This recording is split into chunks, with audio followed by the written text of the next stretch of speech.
On dit qu'une fonction f est continue si, pour chaque suite de nombres réels convergentes, on a la relation suivante, c'est-à-dire qu'on peut interchanger l'ordre du calcul de la limite et de l'évaluation de la fonction. C'est ce qu'on appelle la continuité par suite. Il existe enfin un résultat semblable ou comparable pour la mesure de probabilité. Donc, dans cette capsule vidéo, nous allons présenter cette propriété de continuité monotone ainsi que sa démonstration. Afin d'énoncer notre résultat général, nous aurons besoin de nouvelles notations. Donc, nous dirons qu'une suite d'événements E1, E2, E3 et ainsi de suite est une suite d'événements qui est croissante si nous avons la relation d'inclusion suivante, c'est-à-dire que le premier événement E1 est inclus dans le deuxième, l'événement E2, qui lui-même est inclus dans l'événement E3 et ainsi de suite. Dans ce cas, il est possible et en fait assez naturel de définir un nouvel événement noté limite des EN comme étant en fait l'union de tous ces événements. Donc, de la même manière, nous dirons que la suite des événements, donc E1, E2, E3 et ainsi de suite, est une suite d'événements qui est décroissante si nous avons en fait la relation d'inclusion inverse, c'est-à-dire que l'événement E1 contient l'événement E2 qui lui-même contient l'événement E3 et ainsi de suite. Et donc, dans ce cas, il sera possible et naturel de définir l'événement limite comme étant en fait l'intersection de tous les événements de la suite. Nous sommes maintenant en mesure d'énoncer notre résultat sur la continuité monotone de la mesure de probabilité. Donc, le théorème se lit comme suit. Si la suite d'événements E1, E2, E3 et ainsi de suite est une suite d'événements qui est croissante ou bien décroissante, alors nous aurons le résultat suivant, c'est-à-dire qu'il est possible d'interchanger le calcul de la limite et l'évaluation de la mesure de probabilité. Nous allons effectuer la démonstration sur l'hypothèse que la suite des événements est croissante. Donc, la preuve, la démonstration s'effectue de la même manière si la suite est plutôt décroissante, ou sinon, on peut en fait utiliser les résultats que nous allons obtenir et passer au complément, donc en utilisant les lois de De Morgan. Donc, je vous laisse vérifier cette affirmation.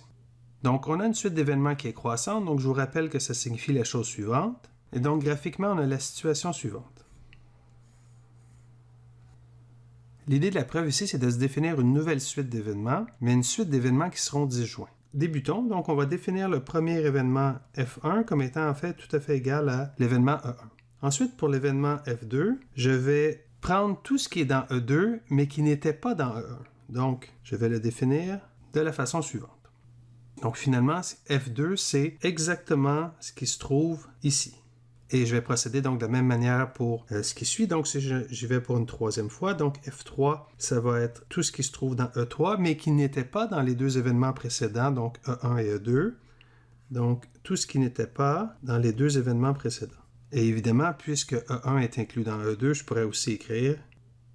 Donc, en général, je vais définir l'événement Fn comme étant tout ce qui est dans En, mais qui n'était pas dans les événements EI précédents, c'est-à-dire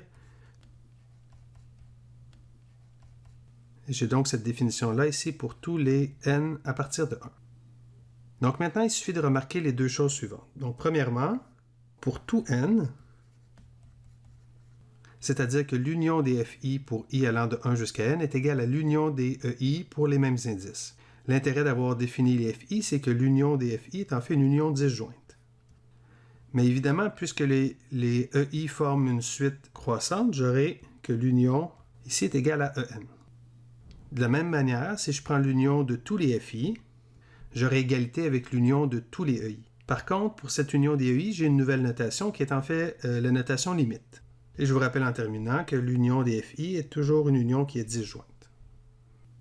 Nous allons maintenant utiliser ces deux relations ensemblistes afin de compléter la démonstration. Donc, premièrement, je vous rappelle que nous voulons calculer la probabilité suivante. Et donc, avec la relation tout juste obtenue, on peut écrire.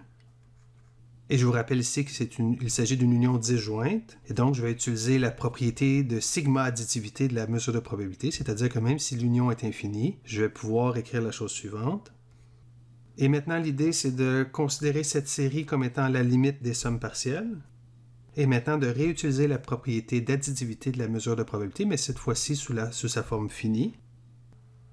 Et on termine en utilisant la deuxième relation ensembliste obtenue précédemment. Et donc, la preuve est complétée. En résumé, on a présenté la continuité monotone de la mesure de probabilité et on a aussi présenté une démonstration.